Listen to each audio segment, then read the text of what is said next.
Tiniyak ng Northern Police District ang kanilang buong pakikipagtulungan sa isinasagawang investigasyon ng Investigation Monitoring and Inspection Service ng NAPOLCOM kaugnay ng umano'y arbitrary detention at incriminatory machination laban sa isang Jason F. De La Rosa.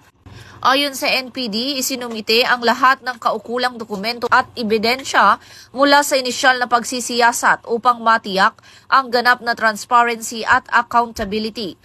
Bilang bahagi ng agarang aksyon, epektibo noong Agosto 5 ngayong taon, inalis sa kanilang pwesto ang substation commander ng Substation 2 at iba pang kaugnay na tauhan. Isinuko rin ang kanilang mga service firearm at pansamantalang inilipat sa NPD District Personnel Holding and Accounting Section habang patuloy ang isinasagawang criminal at administrative proceedings. Iginiit ng NPD na nananatili silang tapat sa prinsipyo ng disiplina, integridad at pananagutan sa kanilang hanay.